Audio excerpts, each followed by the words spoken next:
విశాఖలో data centres ఏర్పాటుకు వ్యతిరేకంగా సిపిఎం ఆధ్వర్యంలో ఆందోళన చేపట్టారు. ఈ సందర్భంగా సిపిఎం రాష్ట్ర కార్యదర్శి వి శ్రీనివాసరావు ప్రభుత్వంపై తీవ్ర స్థాయిలో విరుచుకుపడ్డారు. డేటా సెంటర్ అంశంపై మాట్లాడుతున్న వారి గొంతును సీఎం చంద్రబాబు నొక్కుతున్నారని మండిపడ్డారు.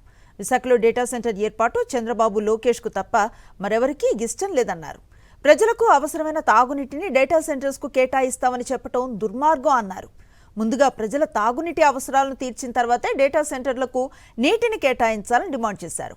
డేటా సెంటర్ల నీటి వినియోగంపై సీఎం చంద్రబాబు ఒక్క మాట, మంత్రి లోకేష్ మరో మాట మాట్లాడుతున్నారని వి శ్రీనివాసరావు విమర్శించారు. పట్టణాన్ని వినాశనికి గురి చేస్తున్నటువంటి ఈ డేటా సెంటర్లని తిరస్కరించాలని చెప్పి రాష్ట్ర ప్రభుత్వాన్ని డిమాండ్ చేస్తూ ఉన్నాము. ఇప్పుడు విశాఖపట్నం కాదు, ఇది అదానీపట్నం అయిపోతూ ఉన్నది. ఈ అదానీకి ఆల్రెడీ అక్కడ మధురవాడలో 3వ కొండ మొత్తం 300 ఎకరాలు కేటాయించారు. 3 ఏళ్ళైంది, అక్కడ ఏమీ పెట్టలేదు.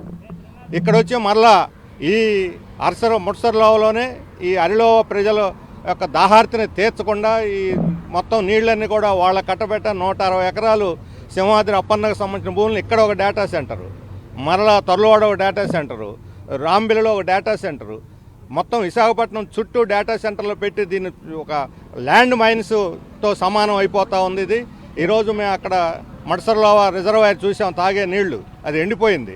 ఇక్కడ వారానికి 2 రోజులు 3 రోజులు మాత్రమే అరిలోవాలో ప్రజలకు తాగునీళ్ళు ఇస్తున్నారు. నిన్న లోకేష్ మన రాష్ట్ర విద్యాశాఖ మంత్రి, కాబోయే ముఖ్యమంత్రిగా కలలుగంటున్నటువంటి నాయకుడు, ఆయన మొత్తం రాష్ట్రాన్ని ప్రజల్ని విశాఖ నగర ప్రజల్ని కూడా తప్పుదారి పట్టించి స్టేట్మెంట్ ఇచ్చాడు. అసెంబ్లీని తప్పుదారి పట్టించడం అనేది తప్పే కాదు, నేరం కూడా. వాస్తవాలు ఏమిటి? మీ దగ్గర ఏం వాస్తవాలు ఉన్నాయి? నిపుణుల నివేదిక ఏది? ప్రభుత్వ ప్రాజెక్ట్ రిపోర్ట్ ఏది? ఏమీ లేకుండానే అదానీ చెబితే అది నమ్మి అసెంబ్లీలో ప్రకటనలు చేస్తారా? ప్రజలకు చెబుతారా? అబద్ధాలు చెబుతారా? మరిన్ని అప్డేట్స్ కోసం ఛానల్ ను సబ్స్క్రైబ్ చేయండి. నోటిఫికేషన్స్ కోసం బెల్ ఐకాన్ పై క్లిక్ చేయండి.